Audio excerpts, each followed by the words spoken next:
Here it is, the moment that set Oakland on fire, and I'm not talking about when Gruden traded Khalil Mack for nothing. We're talking about Draymond looking off KD.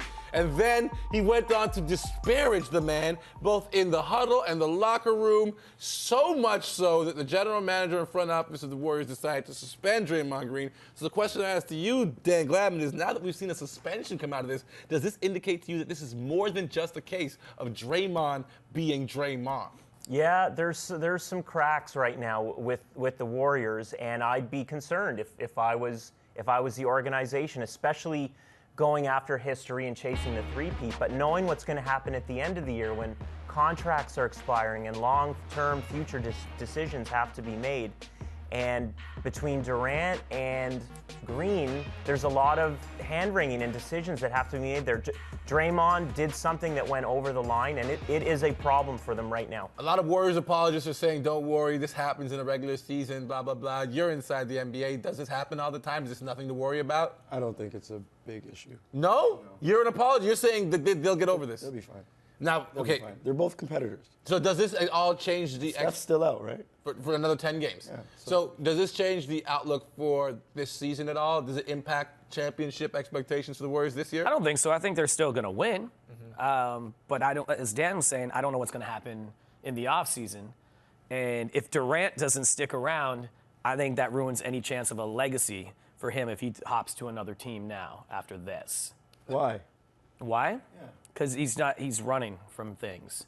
To me, it seems like you're running from things. But if he's winning, if they win, if you're winning, that cures everything. 3 in a row, and he leaves, he's bored.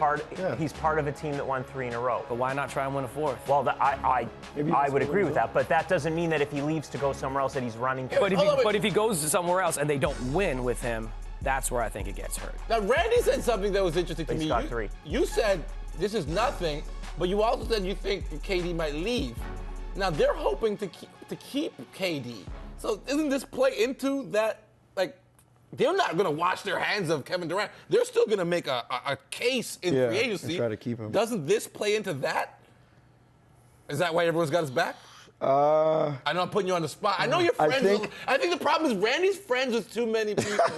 Just be candid about what he knows. No. Teach him something about that. You don't have that problem. He loses friends every minute. Anyways. He's losing friends right now. All right, you know what? Let's move on. He didn't make him answer the question.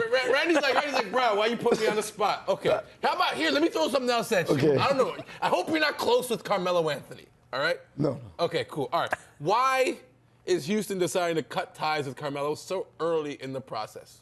I feel and I think that Melo has ran his course. That's a short course. That's like a lap in Mario Kart. He hasn't taken care of his body. That's the When you argument. look at him, he can't move. He's been in the league for 15 years. I get it, but then you look at LeBron. Dwayne's still LeBron pulling himself.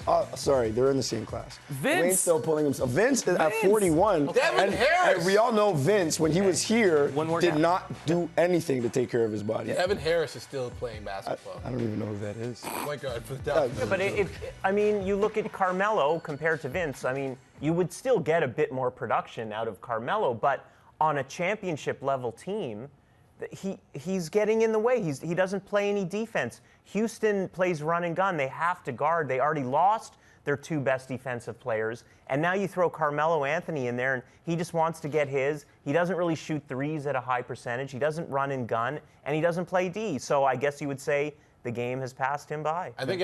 Well, thanks for ruining my next question, but I think everyone's forgetting to mention how great Gary Clark's been playing in his minutes with the Houston Rockets, right? Gary Clark? No, nobody's buying. Clark? All right, never mind. The guitar player? What? Gary Clark Jr. Not Clark, Junior. Yeah, he's the guy not that junior. actually they're happy about replacing Carmelo with. Okay, you said it. I'm going to ask you and ask you. I'll start with you, Debo. Has the NBA passed Carmelo by? Is it no longer a league where you can play like that? Physically, now, yes, I think so. But I think mentally, in the way his ego was, I think it's definitely passed him by because he's not, and we've seen this, he hasn't been willing to step back and be that 6th man. He's saying he was going to do that in Houston. I don't even think they should have signed him in the first place. All right, Randy, you can close on this. What's going to be the bigger legacy for Carmelo Anthony? His domination of the summertime with USA and all the gold medals he's won, or Hoodie Mello and how that never really translated into Team success USA. in the NBA. Really? Team USA. Syracuse. You think people are going to remember Team USA more than the fall of Hoodie Mello? The NCAA championship. I'd hope so. 2003. Yeah, I would hope so. Early in his career, you remember when he was in Denver and he dunked on Millsap? Yes. And he did this. Oh, sorry. And he did this, and he was like, "This is my house." Yeah. That's what I remember. That's what you remember? I feel like this think Twitter generation's going to be a lot crueler to the memory of Carmelo Anthony. No, if you Google him, good stuff still comes. Don't Google Evan Fournier. Hoodie Mello, he's on his way somewhere. LA, Golden State, who knows? We'll find out Golfing. as this story continues to play out. We got more on this side of the break. Hang up!